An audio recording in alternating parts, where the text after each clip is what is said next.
Mas um exercício importante disso que eu estou falando é você olhar isso que eu estou dizendo dentro da tua realidade, tentar imaginar como é que poderia fazer para nada falhar aqui dentro dessa empresa. E você vai olhar ao seu redor, vai olhar e vai perceber que não tem o que fazer para que isso aconteça.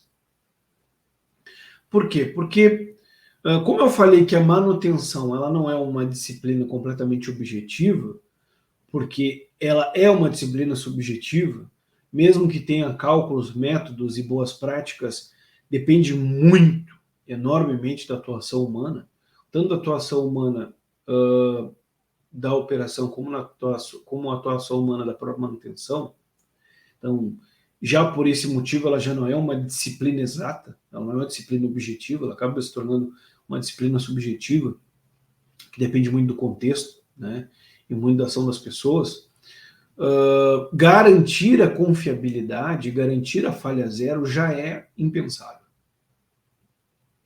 a nível de máquina e equipamento.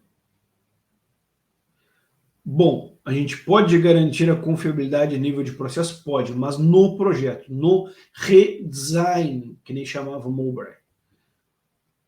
O escritor do RCM2, que é o Joe Mowbray, ele que pegou e adaptou o RCM do Nolan, do Rap. Eu não sei se o Rap estou falando da maneira correta, mas o Nolan, não sei se eu estou falando da maneira correta. Que adaptou o RCM, né, que foi o estudo em aeronaves, feito, não era American Airlines, não me lembro qual foi a empresa americana que contratou, né, porque o nível de confiabilidade e as falhas catastróficas em aeronaves era inaceitável, então foi feito um estudo, né, pelo Nolan e o RAP, que eu não sei se é o nome correto. E o John Mowbray, ele fez a adaptação do RCM e escreveu o livro RCM2. E essa adaptação é que trouxe esses conceitos de confiabilidade, né, as curvas de padrões de falha, né, que hoje vocês veem aí à torta e à direita, elas foram tiradas de padrões de falha de aeronaves, né? E em nenhum momento, no livro, o Joe Mowbray, ele fala que aqueles padrões de falha se aplicam a qualquer indústria. Ele fala que os padrões de falha existem, né? E que tu precisa estudar os teus ativos para saber quais são os padrões de falha que tem os teus ativos. Então, se a maioria dos teus ativos, e a grande maioria dos ativos industriais são assim, né? Eles têm uma prevalência de itens mecânicos, né? Que tem atrito, que tem corrosão, que tem aquecimento, que tem fricção, etc. Eles estão completamente ligados a padrões de falha que decrescem com o tempo. As falhas vão decrescem com o tempo, não, aumentam com o tempo. Então, é um padrão de desgaste, né? padrão de degradação. Se a maioria é assim, né? Então, preventiva sistemática, preventiva baseada na condição também é uma opção. Mas aí a gente não está no campo das falhas aleatórias. Então, quando se veio essa questão, né? Eu acho que isso deu uma embananada um pouco na percepção da própria teoria, porque eu também acho muito pouco provável que todo mundo tenha lido o livro do Joe Mowbray. Eu acho que o pessoal pega fonte secundária e não pega a fonte primária. Então, entendam que fonte primária é o livro RCM2, de RCM. Essa é a fonte primária. Fonte primária, antes dessa, o RCM do John Nolan. Do John Nolan, não sei se é John Nolan. É o Nolan e o Rap. Mas eu vou deixar isso aí escrito em algum lugar, de repente até aqui no Instagram. Então essas são as fontes primárias.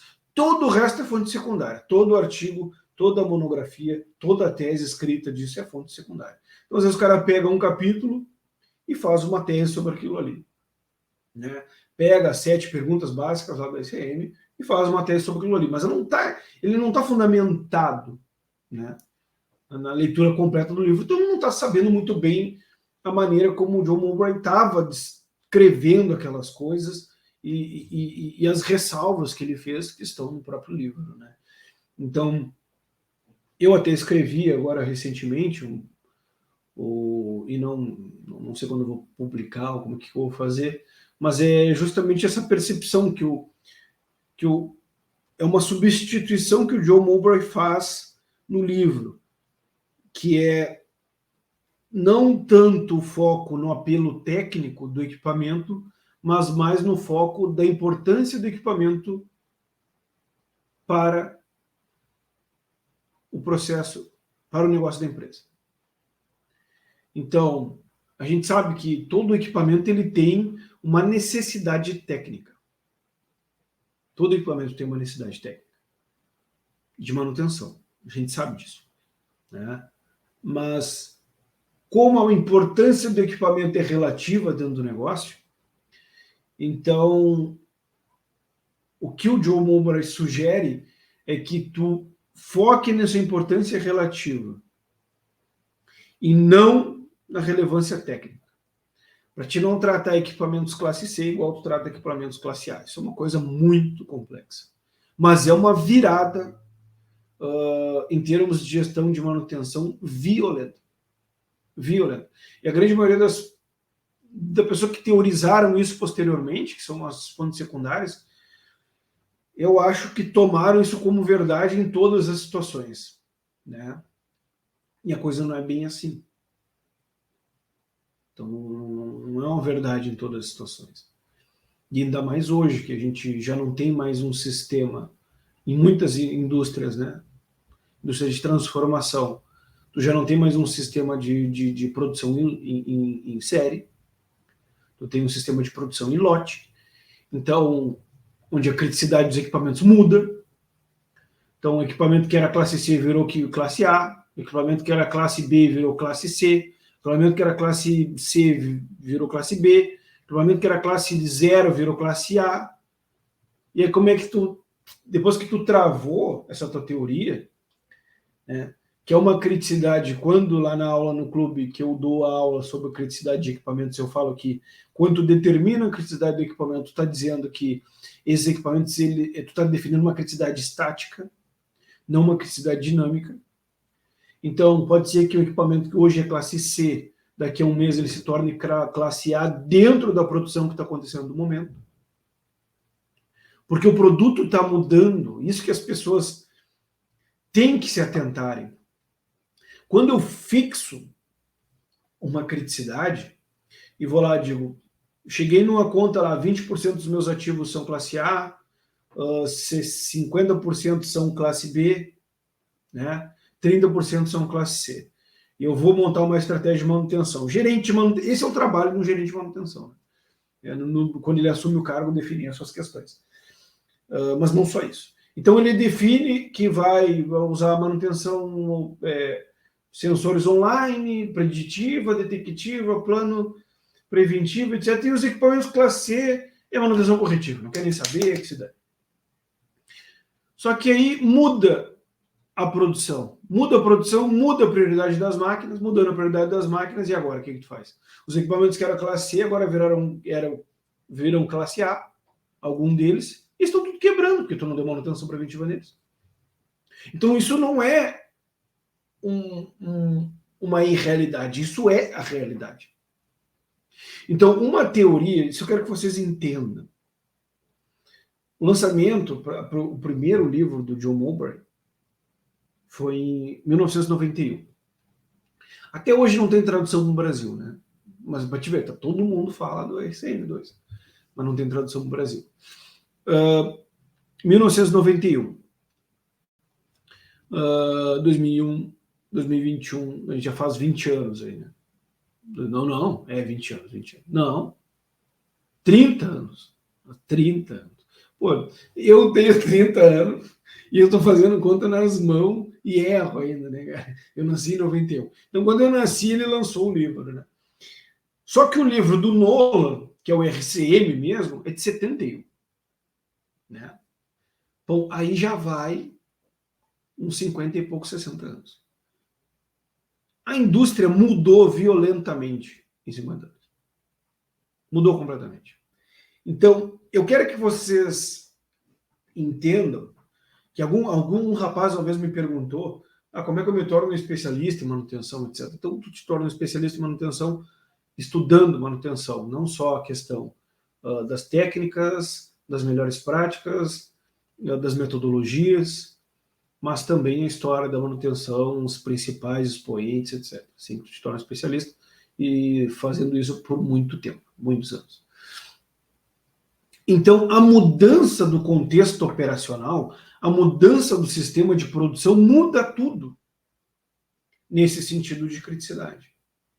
E aí, essa criticidade relativa para o negócio, que ainda serve o que o Mowbray falou, não estou dizendo que não serve, serve, mas é que você tem que entender que quando você fixa a criticidade e você monta o orçamento através disso, que é uma metodologia, tu não consegue acompanhar essa mudança de produção. Então, uma estratégia de manutenção é uma coisa, eu definir uma estratégia de manutenção para uma refinaria. Uma coisa, eu definir uma estratégia de manutenção para uma fábrica de adubo, que geralmente usa as mesmas máquinas, muda o produto, etc. Então, o sistema produtivo ele é bem estável. Outra coisa é eu definir uma estratégia de manutenção para uma fábrica de sapato, uma fábrica de peça de carro, uma fábrica de roupa, uma fábrica de cosmético.